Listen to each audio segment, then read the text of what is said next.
সম্মানিত মুসলিম আমাকে এই বইয়ের বিষয় দেওয়া হয়েছে ইত্তেবা রাসূল সাল্লাল্লাহু আলাইহি ওয়াসাল্লাম। আমি এই বিষয়ের উপরে কিছু আলোচনা করার চেষ্টা করবো। আমার তাওফীক ইল্লা বিল্লাহ। সম্মানিত সুধী, আসলে বিষয়টি অত্যন্ত একটি গুরুত্বপূর্ণ বিষয়। যে বিষয়টিতে বলা হচ্ছে যে রাসূলুল্লাহ সাল্লাল্লাহু আলাইহি ওয়াসাল্লামের অনুসরণ করতে হবে। আমরা মুসলিম, আমাদের যে জিনিসগুলো প্রথমে জানা দরকার সেটা হলো যে আমার ঈমান থাকে।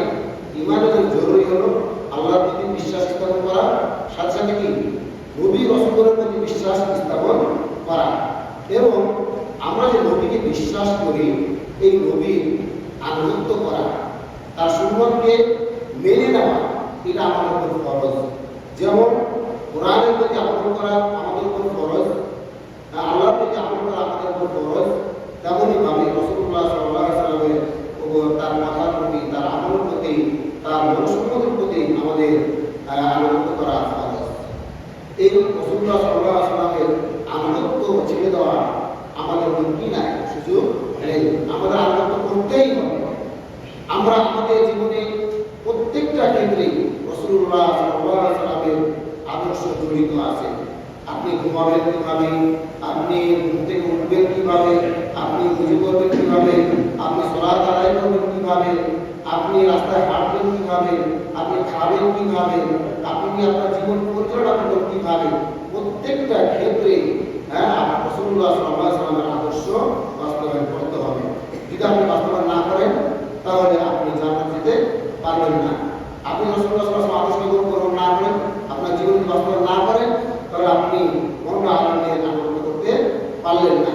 এই বিষয়গুলো নিয়ে আমি সামনে আগাবো ইনশাআল্লাহ। সম্মানিত মুসলিম ইকরাম, মওলানা আলী বলতেছেন, লাকাদ কানা লাকুম ফি রাসূলিল্লাহি উসওয়াতুন হাসানাহ, যে তোমাদের মাঝে রাসূলুল্লাহ সাল্লাল্লাহু আলাইহি ওয়াসাল্লামের মধ্যে উত্তম আদর্শ রয়েছে। তোমাদের জন্য রাসূলুল্লাহ সাল্লাল্লাহু আলাইহি ওয়াসাল্লামের মধ্যে কি রয়েছে? উত্তম আদর্শ রয়েছে। তিনি কে বলেছেন? মওলানা আলী বলতেছেন, তার মানে রাসূলুল্লাহ সাল্লাল্লাহু আলাইহি ওয়াসাল্লাম যদি আপনি আনুগত্য করেন, রাসূলুল্লাহ সাল্লাল্লাহু আলাইহি ওয়াসাল্লামের সুন্নাত যদি আপনি বাস্তবায়ন করেন, তাহলে কি আপনার জন্য কি হবে? আদর্শ হবে। আপনারা আপনার জীবনকে কি করবেন? বাস্তবায়ন সুন্দর করে জীবন পরিচালনা করতে পারবেন। আপনি আপনার জীবনকে আমল করে জান্নাতের দিকে নিয়ে যেতে পারবেন। এবং এই কাজটি কারা করে? এই কাজটি তারাই করে যারা আল্লাহকে ভয় করে, আল্লাহ সাক্ষাতের আশা করে এবং পরকালের সাক্ষাতের আশা করে। যারা আল্লাহকে রাজি খুশি করে কিয়ামতের দিন আল্লাহর সাক্ষাতের আশা করবে, পরকালকে ভয় করবে, পরকালকে বিশ্বাস করবে, একমাত্র তারা কি করবে? রাসূলুল্লাহ সাল্লাল্লাহু আলাইহি ওয়াসাল্লামের আদর্শকে গ্রহণ করবে। তারাই করবে রাসূলুল্লাহ সাল্লাল্লাহু আলাইহি ওয়াসাল্লামের আদর্শকে গ্রহণ করবে। এরপরে ইমাম বলতেছেন, ওয়া ইন কুনতুম তুহিব্বুনাল্লাহা ফাত্তাবিউনি ইউহিব্বুকুমুল্লাহু ওয়া ইয়াগফির লাকুম যুনুবাকুম, যে এরূপে আপনি বলুন যে তারা যদি আল্লাহকে ভালোবাসতে চায়, তারা এই আল্লাহর বান্দাগুলো, মানুষগুলো যদি আল্লাহকে ভালোবাসতে চায়, তাহলে ফাত্তাবিউনি, তারা যেন আমার অনুসরণ করে। তিনি কে বলতেছেন? আল্লাহ রাসূলকে বলাচ্ছেন, বলুন, মানে এরূপে আপনি বলুন যে তারা যদি আল্লাহকে ভালোবাসতে চায় তাহলে ফাত্তাবিউনি, তাহলে তোমরা কি করো? আমার আনুগত্য করো, আমার আদর্শকে গ্রহণ করো। তাহলে কি হবে? ইউহিব্বুকুমুল্লাহ, তারা আল্লাহ তোমাদেরকে ভালোবাসবেন। তার মানে আপনি যদি আল্লাহ সাল্লাল্লাহু আলাইহি ওয়াসাল্লামের আনুগত্য করেন, আল্লাহ সাল্লাল্লাহু আলাইহি ওয়াসাল্লামের সুন্নাহকে আঁকড়ে ধরেন, তাহলে আপনি কি পাবেন? আল্লাহর ভালোবাসা পাবেন, আল্লাহর ভালোবাসা পাবেন। আর কি পাবেন? ওয়া ইয়াগফির লাকুম যুনুবাকুম, আল্লাহ আপনাদের গুনাহগুলো ক্ষমা করবেন। আল্লাহু গফুরুর রহিম, আল্লাহ অসীম দয়ালু। এই আয়াত থেকে আমরা বুঝতে পারলাম যে আমরা যদি রাসূলুল্লাহ সাল্লাল্লাহু আলাইহি ওয়াসাল্লাম আনুগত্য করি, তাহলে আমরা আল্লাহর কি পাবো? ভালোবাসা পাবো, ভালোবাসা পাবো। এরপরে আমরা জানি যে আমরা যে রাসূলুল্লাহ সাল্লাল্লাহু আলাইহি ওয়াসাল্লাম আনুগত্য করব, তার কথাগুলো বাস্তবায়ন করব। আসলে রাসূলুল্লাহ সাল্লাল্লাহু আলাইহি ওয়াসাল্লাম তিনি কখনোই তার বুঝতে কথা বলতেন না। তিনি যা বলতেন সব কিছু আল্লাহর ইঙ্গিতে, আল্লাহর নির্দেশে জিবরাইল সাল্লাল্লাহু আলাইহি ওয়াসাল্লাম বলতেন এবং সেগুলো তিনি করতেন, বলতেন। আপনারা জানেন যে রাসূলুল্লাহ সাল্লাল্লাহু আলাইহি ওয়াসাল্লাম ধরে লেখাপড়া করেন নাই, রাসূলুল্লাহ সাল্লাল্লাহু আলাইহি ওয়াসাল্লাম কোনো মক্তবে লেখাপড়া করেন নাই, রাসূলুল্লাহ সাল্লাল্লাহু আলাইহি ওয়াসাল্লাম কোনো শিক্ষক ছিল না, রাসূলুল্লাহ সাল্লাল্লাহু আলাইহি ওয়াসাল্লাম লিখতে পারতেন না। রাসূলুল্লাহ সাল্লাল্লাহু আলাইহি ওয়াসাল্লাম একমাত্র শিক্ষক তিনি হলেন রব্বুল আলামিন। রব্বুল আলামিন উনি যা কিছু ওহী করে পাঠিয়েছেন, জিবরাইল সাল্লামের মাধ্যমে যেটা পাঠিয়েছেন, একমাত্র তিনি তা 40 বছর থেকে নিয়ে 63 বছর পর্যন্ত একই কথাই বলেছেন। রাসূলুল্লাহ সাল্লাল্লাহু আলাইহি ওয়াসাল্লাম সম্পূর্ণ আল্লাহর কথা বলেছেন। এজন্য কোরআন যে এটা তো হলো ওয়াহী, ওয়াহী মাধ্যম যেটা তেলাওয়াত করলে নেকি পাওয়া যায়, আর হাদিস এটা হলো ওয়াহীর মাধ্যম যেটা তেলাওয়াত করা হয় না কিন্তু এটা ওয়াহী, কিন্তু এটা কি ওয়াহী। আরো পার্থক্য হলো কোরআন পাঠ করলে নেকি পাওয়া যায় এবং হাদিস পাঠ করলে ওই মানে বর্ণিত হয় না যে একটা নেকি একটা নেকি, কিন্তু এটি একটি ভালো কাজ, এটা একটি ভালো কাজ। তো রাসূলুল্লাহ সাল্লাল্লাহু আলাইহি ওয়াসাল্লাম যা কিছু বলতেন, যা কিছু আমল করতেন, যা কিছু সম্মতি দিতেন, যেগুলো স্বীকারোক্তি দিতেন, যেটা আসলে কর অনুমতি দিতেন, সব কিছুই কার নির্দেশে? আল্লাহর নির্দেশে। এই জন্য যেমন আল্লাহর আনুগত্য করা আমাদের ফরজ, তেমনই রাসূলুল্লাহ সাল্লাল্লাহু আলাইহি ওয়াসাল্লামের আনুগত্য করা আমাদের ফরজ। আপনি রাতে ঘুমাচ্ছেন, এখানে একটা সুন্নাত ছিল যে আপনি দোয়া করে ঘুমাবেন, দোয়া করে ঘুমাবেন, ঘুম থেকে উঠবেন আপনি দোয়া করে উঠবেন, এটা আপনার একটা কি সুন্নাত, কিন্তু আপনি কি করলেন? উঠিয়ে করলেন না, তার মানে আপনি রাসূলুল্লাহ সাল্লাল্লাহু আলাইহি ওয়াসাল্লামের সুন্নাত ছেড়ে দিলেন এবং আপনি মসজিদে আসছেন, মসজিদে এসে আপনি সুন্নাত যেগুলো রয়েছে সেগুলো আদায় করতেছেন না, এবং রাসূলুল্লাহ সাল্লাল্লাহু আলাইহি ওয়াসাল্লামের আরো কিছু হুকুম রয়েছে, যেমন রাসূলুল্লাহ সাল্লাল্লাহু আলাইহি ওয়াসাল্লাম বলেছেন, রাসূলুল্লাহ সাল্লাল্লাহু আলাইহি ওয়াসাল্লাম যে রাসূলুল্লাহ ফরজ করেছেন তোমাদের জন্য রমজান মাসের শেষের দিকে যে সাদাকাতুল ফিতর আদায় করতে হবে। তো এই সাদাকাতুল ফিতরের নির্দেশ কে দিয়েছেন? রাসূলুল্লাহ সাল্লাল্লাহু আলাইহি ওয়াসাল্লাম দিয়েছেন। আল্লাহ তাআলা যেটা বলতেন সেটা আমাদের ওয়াজিব হতো, এটা রাসূলুল্লাহ সাল্লাল্লাহু আলাইহি ওয়াসাল্লাম বলার কারণে এটা আমাদের উপর কি ওয়াজিব, এটা আমাদের উপর ওয়াজিব। এই যে রাসূলুল্লাহ সাল্লাল্লাহু আলাইহি ওয়াসাল্লাম ওনার জীবনে অনেকগুলো জিনিসকে হারাম করেছেন, ওইগুলো আমাদের জন্য কি হারাম। রাসূলুল্লাহ সাল্লাল্লাহু আলাইহি ওয়াসাল্লাম যেগুলো আমাদের জন্য বৈধ করেছেন, হালাল করেছেন, বলেছেন, সেটা আমাদের জন্য হারাম। কোরআন যেমন ভাবে আমাদের জন্য যেগুলো হালাল করেছেন ওগুলো হালাল, এবং যেগুলো আমাদের হারাম করেছেন ওগুলো হারাম, তেমন ভাবে রাসূলুল্লাহ সাল্লাল্লাহু আলাইহি ওয়াসাল্লাম আমাদের জন্য যা হারাম করেছেন সেগুলো হালাল, এবং আমাদের জন্য যেগুলো হারাম করেছেন সেগুলো আমাদের জন্য হারাম। এরপরে এই আয়াতে এই কথাগুলো দলিল হিসাবে কোরআন বলেন, ওমা ইয়াকুতু আনিল হাওয়া ইন হুয়া ইল্লা ওয়াহয়ুন ইউহা, যে রাসূলুল্লাহ সাল্লাল্লাহু আলাইহি ওয়াসাল্লাম তোমাদেরকে উনার মনের প্রবৃত্তি অনুযায়ী, উনার মনের ইচ্ছে অনুযায়ী কথা বলতেন না, যেগুলো তার কাছে ওহী করা হতো আল্লাহর পক্ষ থেকে একমাত্র সেগুলো কি করতেন? উনি বলতেন। এরপরে রাসূলুল্লাহ সাল্লাল্লাহু আলাইহি ওয়াসাল্লাম বলতেছেন যে ওই ব্যক্তি ততক্ষণ পর্যন্ত ঈমানের স্বাদ গ্রহণ করবে না, ঈমানদার হতে পারবে না, যতক্ষণ পর্যন্ত উনি আল্লাহ এবং আল্লাহর রাসূলকে অন্য কোনো ব্যক্তি বা বস্তুর থেকে বেশি না ভালোবাসবে। অর্থাৎ আপনাকে আপনার পিতার থেকেও আল্লাহ এবং আল্লাহর রাসূলকে বেশি ভালোবাসতে হবে, আপনাকে আপনার স্ত্রী থেকেও আল্লাহ এবং আল্লাহর রাসূলকে বেশি ভালোবাসতে হবে, আপনাকে আপনার সন্তান থেকে আল্লাহ এবং আল্লাহর রাসূলকে বেশি ভালোবাসতে হবে, এবং আপনার যে পছন্দের জিনিস রয়েছে, বস্তু রয়েছে, এগুলোর থেকেও বেশি আল্লাহ এবং আল্লাহর রাসূলকে বেশি ভালোবাসতে হবে। তা আপনি আল্লাহ এবং আল্লাহর রাসূলকে কিভাবে ভালোবাসবেন?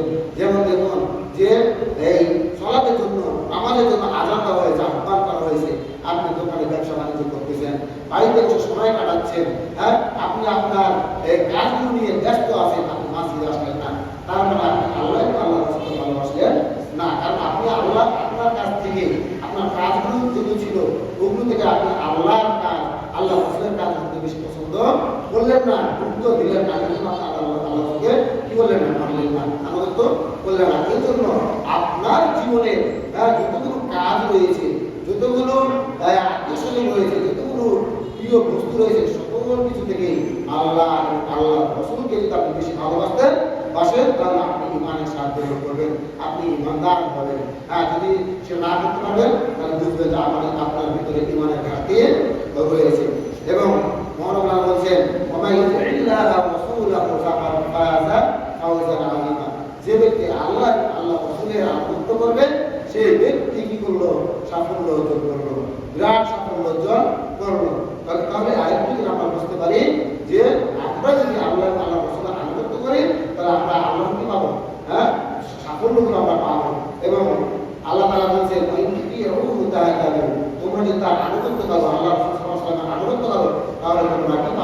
হেদায়েত পাবে, এরা হেদায়েত প্রাপ্ত হবে। এই আয়াতগুলো থেকে আমরা বুঝতে পারি যে আল্লাহ রাসূল সাল্লাল্লাহু আলাইহি আনুগত্য করতে হবে। আপনারা জানেন যে রাসূলুল্লাহ সাল্লাল্লাহু আলাইহি সাল্লাম একটি জড় বস্তুর উপর অর্থাৎ কাঠের উপর দাঁড়িয়ে খুতবা দিতেন। এমন অবস্থা রাসূলুল্লাহ যখন এরকম মেম্বার বানা কি দিলেন, নির্দেশ দিলেন, কাঠটিকে সরিয়ে দিতে বললেন, তখন ওই কাঠটি খণ্ডন বলেছিল যে আল্লাহ রাসূল আমাকে তাড়িয়ে দিল, মানে সরাইয়ে দিল। উনি দুঃখ প্রকাশ করেছিলেন, মানে কাঠটি আল্লাহ রাসূল সাল্লাল্লাহু আলাইহি ওয়াসাল্লামকে ভালোবাসতেন। একটা জড় বস্তু যদি আল্লাহ রাসূলকে ভালোবাসতে পারে, তাহলে আমরা মানুষ হয়ে যাবে আমাদের উপর আল্লাহকে তাআত করা, আদর্শ গ্রহণ করা, তার আনুগত্য করা আমাদের উপর ফরজ। আমরা তার আনুগত্য করব না। এবং এই উম্মতে মুহাম্মাদের জন্য রাসূলুল্লাহ সাল্লাল্লাহু আলাইহি ওয়াসাল্লামের সাদৃশ্য মানে নৈকট্য গ্রহণ করা এবং তার আদর্শগুলো গ্রহণ করা, এটা আকাঙ্ক্ষা করা এই উম্মতে মুহাম্মাদের উপর এটা জরুরি, ওয়াজিব। এই জন্য আমাদের প্রত্যেক ব্যক্তিকে কি করতে হবে? রাসূলুল্লাহ সাল্লাল্লাহু আলাইহি ওয়াসাল্লামের আনুগত্য করার চেষ্টা করতে হবে এবং আকাঙ্ক্ষা রাখতে হবে। মহানবী আলাইহিস সালাম বলেছেন, ওয়া মা আতাকুম রাসূলু ফাখুযু ওয়া মা নাহাকুম আনহু ফান্তাহু। তোমাদের রাসূল তোমাদেরকে যা দিয়েছেন সে তোমরা গ্রহণ করো, এবং তোমাদের রাসূল তোমাদেরকে যা থেকে বিরত থাকতে বলেছেন সেটা তোমরা কি করো? বিরত থাকো। এর থেকে বোঝা যায় রাসূলুল্লাহ সাল্লাল্লাহু আলাইহি ওয়াসাল্লাম আমাদের জন্য যেই শরীয়তগুলো দিয়েছেন, যেগুলো করতে বলেছেন, সেগুলো আমাকে করতে হবে, জীবনে বাস্তবায়ন করতে হবে। এবং আমাদেরকে রাসূলুল্লাহ সাল্লাল্লাহু আলাইহি ওয়াসাল্লাম যেগুলো থেকে বিরত থাকতে বলেছেন, যেগুলো নিষেধ করেছেন করতে, সেগুলো থেকে আমাদেরকে বিরত থাকতে হবে। এবং আল্লাহ বলেছেন, যে ব্যক্তি আল্লাহ রাসূল সাল্লাল্লাহু আলাইহি ওয়াসাল্লামের আনুগত্য করলো, সে যেন আল্লাহর আনুগত্য করলো। এরপরে মহান বলতেছেন যে ওয়া আরসালনা লিনাবিয়্যিন ইল্লা লিতাআ বিসমিল্লাহ, যে আমি নবী রাসূলকে প্রেরণ করেছি একমাত্র আমার অনুমতিতে তোমরা যেন তার কি করো? ইবাদত করো, আনুগত্য করো। এবং রাসূলুল্লাহ সাল্লাল্লাহু আলাইহি ওয়াসাল্লাম বলেছেন, মান আতাআনি ফাকাদ আতাআল্লাহ ওয়া মান আসানি ফাকাদ আসাল্লাহ। যে ব্যক্তি আমার আনুগত্য করলো সে আল্লাহর আনুগত্য করলো, আর যে আমার অবাধ্য হলো, আমার আনুগত্য ছেড়ে দিল, সে আল্লাহর অবাধ্য হলো, আল্লাহর আনুগত্য ছেড়ে দিল। এরপরে আপনি যদি আল্লাহ সাল্লাল্লাহু আলাইহি ওয়াসাল্লামের হুকুমগুলো, নির্দেশগুলো আপনার জীবনে যদি না মেনে নেন, না যদি পরিহার করেন, যদি সেটা করা থেকে বিরত থাকেন, তাহলে কোরআন বলছে যে আপনার ঈমান নষ্ট হয়ে যাবে, আপনার ঈমান নষ্ট হয়ে যাবে। আল্লাহ তাআলা বলেন, ফালা রাব্বিকা লা ইউমিনুনা হাত্তা ইউহাক্কিমুকা ফীমা শাজারা বাইনাহুম, যে ওই তোমার রবের কসম, তোমার রবের কসম। রাসূলুল্লাহ সাল্লাল্লাহু আলাইহি ওয়াসাল্লাম মানে উদ্দেশ্য করে বলতেছে যে তোমার রবের কসম, যে তারা ততক্ষণ পর্যন্ত ঈমানদার হতে পারবে না যতক্ষণ পর্যন্ত তাদের কোনো বিরোধে তোমাকে বিচারক হিসাবে নিয়োগ না করবে, এবং তুমি যে সিদ্ধান্ত দিবে তারা সন্তুষ্ট চিত্তে যতক্ষণ পর্যন্ত সেটা গ্রহণ না করবে ততক্ষণ পর্যন্ত তারা ঈমানদার হতে পারবে না। অর্থাৎ আপনাদের সমাজে বা ফ্যামিলিগতভাবে বা শরীয়তে যদি কোনো সমস্যা হয়, ফিতনা ফাসাদ হয়, বিরোধ সৃষ্টি হয়, তাহলে অবশ্যই রাসূলুল্লাহ সাল্লাল্লাহু আলাইহি ওয়াসাল্লামের যে সিদ্ধান্তগুলো আছে, কোরআনের যে সিদ্ধান্তগুলো আছে, সেগুলো সামনে নিয়ে আসতে হবে এবং এগুলো দিয়ে করতে হবে, আপনার সমস্যাগুলো সমাধান করতে হবে। যদি আপনি সেটা না করেন, নিজের মন করা অনুযায়ী যদি আপনি সিদ্ধান্ত নেন, আপনার নিজের মন্তব্য দিয়ে যে কথাটা বলে যেটা কোরআন হাদিসে নাই, সেই অনুযায়ী যদি আপনি সিদ্ধান্ত নেন, তাহলে আপনি ঈমানদার হতে পারবেন না। এবং সেটা কিন্তু শুধু সেই আপনাদের রাসূলুল্লাহ সাল্লাল্লাহু আলাইহি ওয়াসাল্লাম বিচারক হিসেবে নিয়োগ দিলেন এবং ওই রাসূলুল্লাহ সাল্লাল্লাহু আলাইহি ওয়াসাল্লাম যে সিদ্ধান্তটা দিয়েছেন সেটা আপনি সন্তুষ্টি চিত্তে যদি আপনি গ্রহণ করতে না পারেন, তাহলে আপনি ঈমানদার হতে পারবেন না। অর্থাৎ আপনার জীবনের যাবতীয় কাজে, যাবতীয় আমলে রাসূলুল্লাহ সাল্লাল্লাহু আলাইহি ওয়াসাল্লামের সিদ্ধান্তকে কি করতে হবে? প্রাধান্য দিতে হবে, তাহলে আপনি ঈমানদার হতে পারবেন। এবং মহান আরো বলতেছেন যে মুমিনদের জন্য ওই কথাই উচিত যে যখন তাদেরকে শরীয়তের একটি বিষয়ে আহ্বান করা হয়, ডাকা হয়, তখন তারা বলে আমরা শুনেছি এবং আনুগত্য করেছি। মানে ওটা শোনার পরে কি করছেন? সাথে সাথে আনুগত্য করেছেন। তাহলে ওই সমস্ত লোক কি হবে? সফলকামী হবে। কিন্তু আপনাকে সালাতের জন্য আহ্বান করা হলো, তারপরে শরীয়তের কোনো একটা বিষয় থেকে বিরত থাকতে বলা হলো, সেটা যে আপনি কত লক্ষ সৃষ্টি করলেন, তখন আপনি সফল কামিয়াব হবেন না। হ্যাঁ, এবং যদি আপনি সেটা সাথে সাথে মেনে নেন, হ্যাঁ, সেটা যদি আপনি আমলে পরিণত করেন, তাহলে আপনি সফল কামিয়াব হবেন। এরপরে রাসূলুল্লাহ সাল্লাল্লাহু আলাইহি ওয়াসাল্লাম বলেন, লা ইউমিনু আহাদুকুম হাত্তা আকুনা হাব্বা ইলাইহি মিন ওয়ালাদিহি ওয়া ওয়ালিদিহি ওয়ান নাস আজমাইন। হ্যাঁ, ওমর রাদিয়াল্লাহু আনহু তিনি এসে বললেন, হে আল্লাহর রাসূল সাল্লাল্লাহু আলাইহি ওয়াসাল্লাম, হ্যাঁ, আমি আপনাকে ভালোবাসি। হ্যাঁ, তো রাসূলুল্লাহ সাল্লাল্লাহু আলাইহি ওয়াসাল্লাম বললেন যে না, তুমি আমাকে ভালোবাসতে পারো না। কেন? যে উনি স্পষ্ট করেন নাই যে কতটুকু ভালোবাসেন। এরপর রাসূলুল্লাহ সাল্লাল্লাহু আলাইহি ওয়াসাল্লাম এসে আবার বললেন, হে আল্লাহর রাসূল সাল্লাল্লাহু আলাইহি ওয়াসাল্লাম, আমি আপনাকে, হ্যাঁ, আমার সন্তান, আমার পিতা মাতা এবং সকল মানুষ থেকে, হ্যাঁ, সবথেকে আপনাকে বেশি ভালোবাসি। তখন রাসূলুল্লাহ সাল্লাল্লাহু আলাইহি ওয়াসাল্লাম বললেন যে একে কিন্তু তুমি ইমানদার হবে। হ্যাঁ, তো রাসূলুল্লাহ সাল্লাল্লাহু আলাইহি ওয়াসাল্লাম বলতেছেন, তোমাদের মাঝে ততক্ষণ পর্যন্ত ওই ব্যক্তি ইমানদার হতে পারবে না যতক্ষণ পর্যন্ত সে তার ছেলে, তার পিতা মাতা এবং সমস্ত সকল মানুষ থেকে আমাদের যতক্ষণ পর্যন্ত ভালো না বেশি আসবে। হ্যাঁ, ততক্ষণ পর্যন্ত আপনার, হ্যাঁ, পরিবার বর্গ থেকে রাসূলুল্লাহ সাল্লাল্লাহু আলাইহি ওয়াসাল্লামকে বেশি না ভালোবাসবেন, ততক্ষণ পর্যন্ত আপনি ইমানদার হতে পারবেন না। এবং মহান আল্লাহ বলতেছেন, ওয়ামা কানা লিমুমিনিন ওয়ালা মুমিনাতিন ইযা কাদাল্লাহু ওয়া রাসূলুহু আইয়াকুনা লাহুল খিয়ারাতু বাইনাহুম।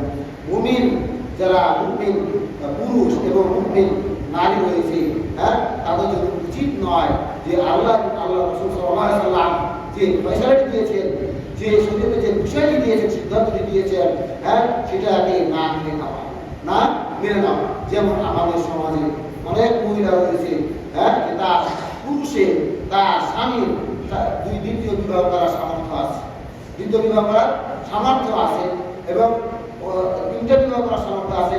শরীয়ত আপনাকে বলছেন যে যাদের সামর্থ্য আছে, হ্যাঁ, তারা দুইটা, তিনটা, চারটা পর্যন্ত কেউ তাদের বিবাহ করতে পারবেন। কিন্তু এই যুগের মহিলারা, হ্যাঁ, তার স্বামীকে আটকে রাখে, দ্বিতীয় বিবাহ করতে দিতে চায় না।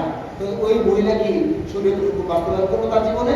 হ্যাঁ, যদি এই জিনিসটা দিত তাহলে আমাদের এই সমাজে পরকীয়া হতো না। কারণ যার দুইটা, তিনটা, চারটা বউ থাকবে সে পরকীয়া, হ্যাঁ, কম করতে পারে বা করতে না পারে। কিন্তু যার একটা স্ত্রী, হ্যাঁ, ওই স্ত্রী কখনো স্বামীর সাথে মন মালিন্য হয়, স্বামীর সাথে সম্পর্ক নিয়ে টানাপোড়া লাগে, তখন ওই স্বামী কি করে, হ্যাঁ, ওই অন্য মহিলা থেকে ঝুঁকে পড়ে, অন্য নারী থেকে ঝুঁকে পড়ে। কিন্তু সমাজ যদি ওই কাজটি দিত এবং মহিলা যদি ওই স্বীকৃতি দিত না আমার সন্তান দ্বিতীয় বিবাহ বাড়াবো বা তৃতীয় বিবাহ বাড়াবো, হ্যাঁ, তাহলে সমাজে ফিতনা ফাসাদ এবং অশ্লীল কাজ কমে যেত। হ্যাঁ, এই আয়াতে আল্লাহ বলছেন যে কোনো মুমিন নারী এবং কোনো মুমিন পুরুষ উচিত হবে না যে আল্লাহ রাসূল সাল্লাল্লাহু আলাইহি ওয়াসাল্লাম যে সিদ্ধান্ত দিয়েছে সেটাকে না মেনে নেওয়া। কিন্তু কোনো ব্যক্তি যদি এই সিদ্ধান্তগুলো না মানে তাহলে এদের বিষয়ে আল্লাহ বলছেন, ওয়া ইয়াসিল্লাহ ওয়া রাসূলুহু, যে ব্যক্তি আল্লাহ এবং তার রাসূলের অবাধ্য হলো, ফাকাদ যাল্লা দালালান বাঈদা, সে স্পষ্ট পথভ্রষ্ট হলো, সে একটি স্পষ্ট পথভ্রষ্ট হলো। হ্যাঁ, তারপরে আল্লাহ বলতেছেন, ইয়া আইয়ুহাল্লাযীনা আমানু লা তুকদ্দিমু বাইনা ইয়াদাইল্লাহি ওয়া রাসূলিহি ওয়াত্তাকুল্লাহ। হ্যাঁ, যে তোমরা তোমাদের রাসূলুল্লাহ সাল্লাল্লাহু আলাইহি ওয়াসাল্লামের সামনে, হ্যাঁ, কাজগুলো কিছু করবে না, মানে অশ্লীল কাজগুলো করবে না, অহিংস কাজগুলো করবেন না। হ্যাঁ, তাহলে আমরা রাসূলুল্লাহ সাল্লাল্লাহু আলাইহি ওয়াসাল্লাম হাদিস পেলাম, রাসূলুল্লাহ সাল্লাল্লাহু আলাইহি ওয়াসাল্লামের আমল পেলাম, সেটা আমরা কি করলাম না? গ্রহণ করলাম না। তাহলে কি আমরা রাসূলুল্লাহ সাল্লাল্লাহু আলাইহি ওয়াসাল্লামের অবাধ্য হলাম না? অবাধ্য হলাম। এই জন্য যখনই আমাদের সামনে রাসূলুল্লাহ সাল্লাল্লাহু আলাইহি ওয়াসাল্লামের হাদিস চলে আসবে, রাসূলুল্লাহ সাল্লাল্লাহু আলাইহি ওয়াসাল্লামের আমল চলে আসবে, সেটাকে আমাদের করতে হবে, নিঃস্বার্থে মানতে হবে, আমলে পরিণত করতে হবে, সেটা গ্রহণ করতে হবে। এবং মহান আল্লাহ বলতেছেন, ইয়া আইয়ুহাল্লাযীনা আমানু আতিউল্লাহ ওয়া আতিউর রাসূলা ওয়া উলিল আমরি মিনকুম ফাইন তানাযা'তুম ফি শাইইন ফারুদ্দু ইলাল্লাহি ওয়া রাসূলিহি ইন কুনতুম তু'মিনুনা বিল্লাহি ওয়াল ইয়াউমিল আখির যালিকা খায়রুন ওয়া আহসানু তা'ওয়িলা। আল্লাহ তাআলা বলছেন যে হে ঈমানদারগণ, তোমরা আল্লাহর আনুগত্য করো এবং রাসূলের আনুগত্য করো। ওয়া উলিল আমরি মিনকুম, যারা দেশে, হ্যাঁ, মুসলিম দেশে যারা রাজা বাদশা রয়েছে তাদের আনুগত্য করো, অথবা যারা প্রজ্ঞ সঠিক মানের আলেম রয়েছে তাদের আনুগত্য করো। এবং তোমাদের মাঝে যদি কোনো বিবাদ সৃষ্টি হয় তাহলে তোমরা তোমার রাসূলের দিকে কি যাও, ফিরে যাও, তোমার রাসূলের দিকে ফিরে যাও, যদি তোমরা ঈমানদার হতে চাও। তোমরা যদি ইমানদার হতে চাও তাহলে তোমার রাসূলের সিদ্ধান্তের দিকে কি যাও, ফিরে যাও। সমাজে যে কোনো ফিতনা করার সৃষ্টি হলে রাসূলুল্লাহ সাল্লাল্লাহু আলাইহি ওয়াসাল্লামের কি সিদ্ধান্ত থেকে আমাদেরকে ফিরে যেতে হবে। এবং রাসূলুল্লাহ সাল্লাল্লাহু আলাইহি ওয়াসাল্লাম বলেন, কুল মা কুনতু বিদআত রাসূলি ওয়া মা আদরি মা ইয়াফআলু বি ওয়া বিকুম, যে হে নবী আপনি বলুন, আল্লাহ তাআলা বলেন হে নবী আপনি বলুন যে মা কুনতু বিদআত রাসূলি, যে আমি কোনো তোমাদের নতুন নবী নয়, এর পূর্ববর্তী অনেক নবী রাসূল এসেছিলেন। হ্যাঁ, ওয়া মা আদরি মা ইয়াফআলু বি ওয়া বিকুম, আমার সাথে কি আচরণ করা হবে এবং তোমাদের সাথে কি আচরণ করা হবে সে কিয়ামতের দিন, এটা আমি বলতে পারবো না, এটা আমি বলতে পারবো না। এবং আমি অতটুকুই অনুসরণ করি, অতটুকুই বলি, যতটুকু পর্যন্ত যতটুকু আমার কাছে কি করা হয়, বাকি করা হয়, আল্লাহর পক্ষ থেকে জানানো হয়, এতটুকুই আমি বলি। হ্যাঁ, আমি কেবলমাত্র একজন আপনাদেরকে সতর্ককারী ব্যক্তি, অর্থাৎ রাসূলুল্লাহ সাল্লাল্লাহু আলাইহি ওয়াসাল্লাম আমাদেরকে সতর্ককারী ব্যক্তি যে কিয়ামতের দিন এটা হবে, এটা হবে, এটা হবে, এই হিসাবগুলো হবে, আল্লাহ আপনাদের হিসাব নেবেন। হ্যাঁ, এইটা করো, এটা করিয়ে না, এই বিষয়গুলো সতর্ককারী আমাদের নবী রাসূলুল্লাহ সাল্লাল্লাহু আলাইহি ওয়াসাল্লাম।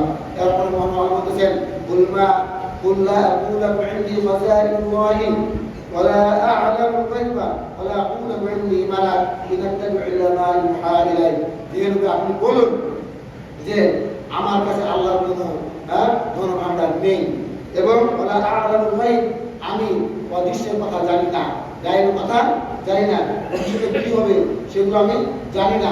তবে অন্য হাদিসে আছে, অন্য আয়াতে আছে রাসূলুল্লাহ সাল্লাল্লাহু আলাইহি ওয়াসাল্লামকে যতটুকু জানানো হয়েছিল উনি মাত্র এতটুকু বলেছেন, এর বেশি বলেন নি, এর বেশি বলেন নি। তারপর বলছে বলা আপনি মারা, আমি তোমাদের মাঝে কোনো ফেরেশতা নয়, অর্থাৎ রাসূলুল্লাহ সাল্লাল্লাহু আলাইহি ওয়াসাল্লাম ফেরেশতা নয়।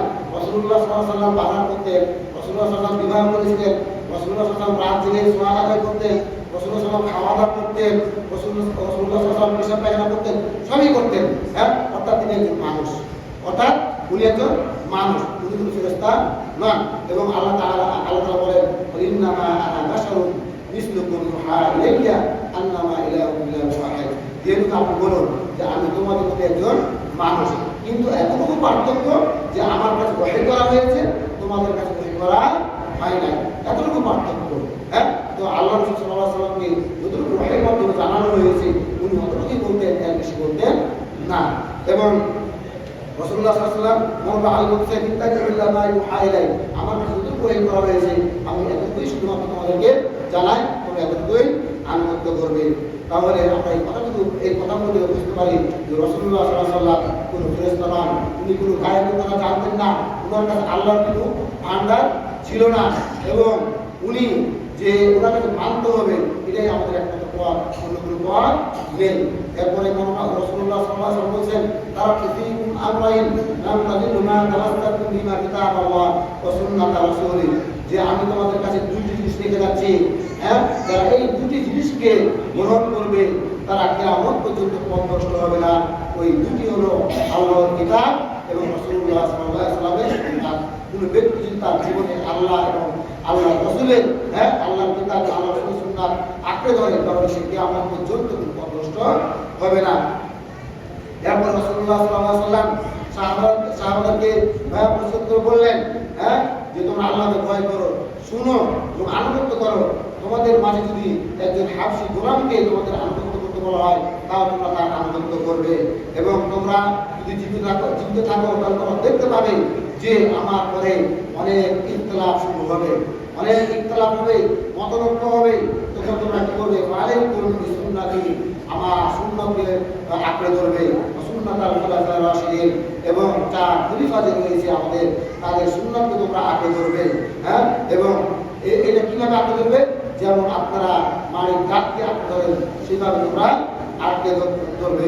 এরপর রাসূলুল্লাহ সাল্লাল্লাহু আলাইহি ওয়াসাল্লাম বলছেন যে ইহুদি জাতি হয়েছিল ৭১টি দলে বিভক্ত, এবং নাসারা জাতি ৭২ দলে বিভক্ত, এবং অচিরেই আমার উম্মত ৭৩টি দলে বিভক্ত হবে, কিন্তু সকলেই কিন্তু যাবে জাহান্নামে যাবে একটি দল ব্যতীত, একটি দল ব্যতীত।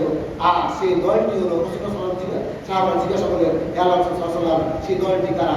তখন তিনি বললেন, যারা আমার আনুগত্য করে এবং আমার সাহাবাদের আনুগত্য করে তারা, অন্যরা জানবে না। হ্যাঁ, এই হাদিস থেকে আমরা বুঝতে পারি যে উম্মত মুহাম্মাদি 73টি দলে বিভক্ত হবে, তার মধ্যে একটি দল জান্নাত যাবে, আর ওই দলটি হলো যারা রাসূলুল্লাহ সাল্লাল্লাহু আলাইহি ওয়াসাল্লামের আনুগত্য করতেছে এবং সাহাবাদের আনুগত্য করতেছে, এরাই জান্নাতে যাবে। এরপরে রাসূলুল্লাহ সাল্লাল্লাহু আলাইহি ওয়াসাল্লাম বললেন যে কুল্লু উম্মতি ইয়াদখুলুল জান্নাতা ইল্লা মান আবা, যে আমার প্রত্যেকটা উম্মত জান্নাতে প্রবেশ করবে শুধুমাত্র আবা ব্যতীত। তো সাহাবারা জিজ্ঞাসা করলেন যে ওমান আবা ইয়া রাসূলুল্লাহ, হে আল্লাহর রাসূল সাল্লাল্লাহু আলাইহি ওয়াসাল্লাম আবা আবার কি?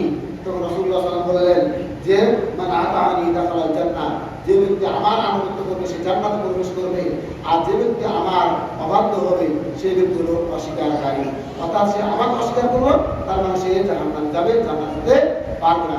এই হাদিসগুলো থেকে আমরা বুঝতে পারি যে রাসূলুল্লাহ সাল্লাল্লাহু আলাইহি ওয়াসাল্লাম আনুগত্য করা ছাড়া আমাদের কোনো বিকল্প নাই। সাহাবারা রাসূলুল্লাহ সাল্লাল্লাহু আলাইহি ওয়াসাল্লাম যে আমলগুলো করেছেন, যে কাজটি করেছেন, এগুলো সাহাবারা প্রতিনিধিত্ব করার চেষ্টা করতেন, আগ্রহ করতেন। ওমর রাদিয়াল্লাহু তাআলা আনহু তিনি একদিন মদিনা থেকে মক্কায় যাচ্ছিলেন, এমন তো অবস্থায় একটি গাছ দেখতে পেলেন, ওই গাছের নিচে উনি বসলেন। ওনাকে জিজ্ঞাসা করা হলো যে আপনি এখানে কেন বসলেন?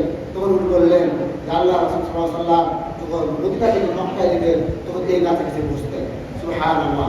এবং ওমর রাদিয়াল্লাহু তাআলা আনহু তিনি বলতেছেন, একটা পাথরকে চুমু দিয়ে বলতেছেন যে আমি জানি এই পাথর তুমি কোনো কারো ক্ষতি করতে পারবে না, কারো উপকারও করতে পারবে না, কিন্তু তোমাকে আমি চুমা দিলাম এই কারণে যে রাসূলুল্লাহ সাল্লাল্লাহু আলাইহি ওয়াসাল্লাম চুমা দিয়েছে। এই জন্য এইগুলো ঘটনা আমরা বুঝতে পারি যে রাসূলুল্লাহ সাল্লাল্লাহু আলাইহি ওয়াসাল্লাম যে কাজটি করেছেন সেই কাজটি কি আমাদের করা দরকার। রাসূলুল্লাহ সাল্লাল্লাহু আলাইহি ওয়াসাল্লাম যখন টয়লেটে প্রবেশ করতেন তখন দোয়া করতেন এবং বাম পায়ে প্রবেশ করতেন, এবং রাসূলুল্লাহ সাল্লাল্লাহু আলাইহি ওয়াসাল্লাম যখন বের হতেন তখন দোয়া করতেন এবং ডান পায়ে বের হতেন। রাসূলুল্লাহ সাল্লাল্লাহু আলাইহি ওয়াসাল্লাম যখন মসজিদে প্রবেশ করতেন তখন ডান পায়ে প্রবেশ করতেন, দোয়া করতেন। রাসূলুল্লাহ সাল্লাল্লাহু আলাইহি ওয়াসাল্লাম যখন মসজিদ থেকে বের হতেন তখন বাম পায়ে বের হতেন, দোয়া করতেন। এবং এগুলো অসংখ্য আমল আমাদের রয়েছে। রাসূলুল্লাহ সাল্লাল্লাহু আলাইহি ওয়াসাল্লাম যখন রাতে ঘুমাতেন তখন উযু করে ঘুমাতেন। উযু করে ঘুমালে কি হয়? সারা রাত আপনার জন্য দুইজন ফেরেশতা কি করে দোয়া করতে থাকে। রাসূলুল্লাহ সাল্লাল্লাহু আলাইহি ওয়াসাল্লাম যখন ফরজ সালাত আদায় করতেন তখন তিনি বসে থাকতেন। আমাদের মাঝে অনেক মুসল্লি আছে সালাতে জামাত সালাম ফেরানো শেষ, তাদের যাওয়া শুরু। এটা রাসূলুল্লাহ সাল্লাল্লাহু আলাইহি ওয়াসাল্লাম করতেন, রাসূলুল্লাহ বসে থাকতেন, কিন্তু সেই সময় ফেরেশতারা দোয়া করতেন, বলতেন আল্লাহুম্মা গফির লাহু আল্লাহুম্মা আরহামহু। যারা কোন সালাত আদায় করে বসে থাকে যতক্ষণ পর্যন্ত তার কিছু না ছুটে যায় ততক্ষণ পর্যন্ত ফেরেশতারা বলতে থাকে আল্লাহ তাকে ক্ষমা করো, তুমি তাকে কি করো? মাফ করো, ততক্ষণ তার রহমত করো। এগুলো বলতে থাকে। কিন্তু আমাদের সমাজে এমন মুসলিম রয়েছে সর্বশেষ আসে এবং সালাম ফেরানোর সাথে সাথে যাওয়া শুরু, বসে দোয়া আজকার সুন্নাত সালাতগুলো আদায় করার চেষ্টা করে না, সুন্নাত আদায় করার চেষ্টা করে না। এই জন্য আমাদের জীবনের প্রতিটা ক্ষেত্রে কিন্তু রাসূলুল্লাহ সাল্লাল্লাহু আলাইহি ওয়াসাল্লামের কি আদর্শকে গ্রহণ করতে হবে। এবং মহানবী আল্লাহ বলেছেন ফালিয়াহযারিল্লাযীনা ইউখালিফুনা আন আমরিহি আন তুসিবাহুম ফিতনাতুন আও ইউসিবাহুম আযাবুন আলীম। যে তারা যেন সাবধান হয়, যারা তার আদেশের বিপরীত কাজ করে। তার আদেশ বলতে রাসূলুল্লাহ সাল্লাল্লাহু আলাইহি ওয়াসাল্লামের আদেশের বিপরীত কাজ করে। যদি তারা বিপরীত কাজ করে আল তুসিবাহুম ফিতনা, তাহলে তাদের ভিতরে ফিতনা নেমে আসবে, আও ইউসিবাহুম আযাবুন আলীম, এবং আল্লাহর যন্ত্রণাদায়ক শাস্তি নেমে আসবে যারা রাসূলুল্লাহ সাল্লাল্লাহু আলাইহি ওয়াসাল্লামের আদেশকে ছেড়ে দিবে।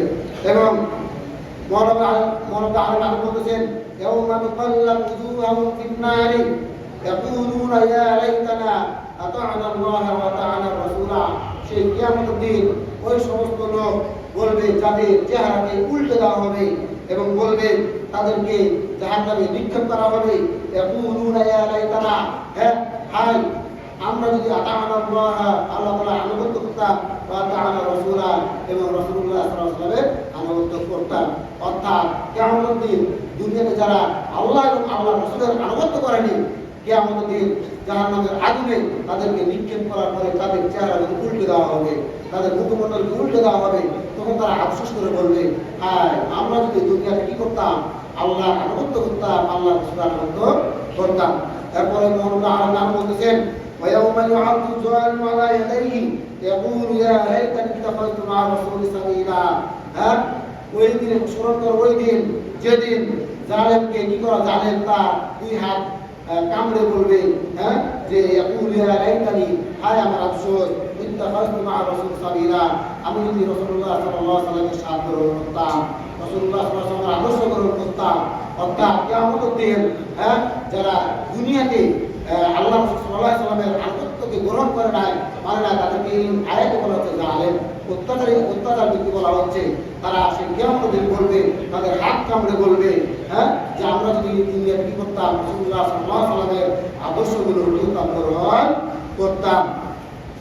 এরপরে রাসূলুল্লাহ সাল্লাল্লাহু আলাইহি ওয়াসাল্লাম বলেছেন, লা উনফিয়ান্না আহাদুকুম মুত্তাকিয়ান আলা আলিকাতিহি, ওই ব্যক্তি যারা তার বিচারে সুন্দর করে আরাম দিয়ে শুয়ে থাকে, আর যখন তার কাছে আমার কোনো আদেশ আসে, আমার কোনো নিষেধ আসে, তখন তারা বলে, লা আদরি, আমরা জানি না, মা ওয়াজাদনা ফি কিতাবিল্লাহি ইত্তিবাআনা, আমরা যা কোরআনে পেয়েছি শুধু সেটাই আমরা আনুগত্য করব, হাদিস কোনো আনুগত্য করব না।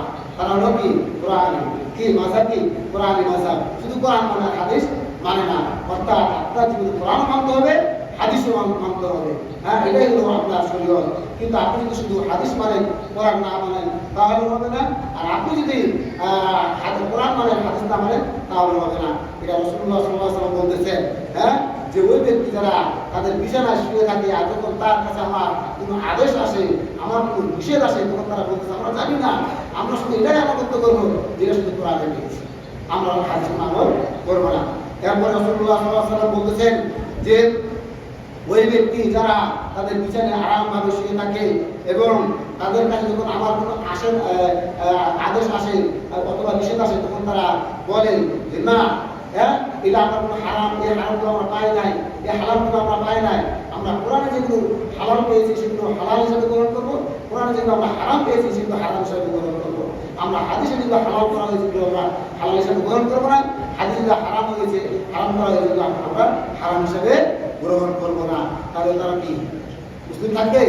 থাকবে না। আপনাকে কোরআন মানতে হবে, হাদিসও মানতে হবে। যেমন আপনি আল্লাহর আনুগত্য করবেন, তেমন করতে হবে আপনাকে আল্লাহ রাসূল সাল্লাল্লাহু আলাইহি ওয়াসাল্লামের কি করতে হবে? আনুগত্য করতে হবে।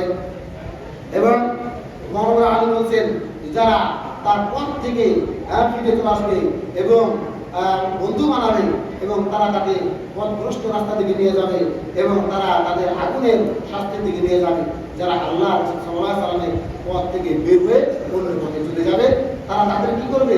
পথভ্রষ্ট করা হবে এবং তাদের কি করা হবে?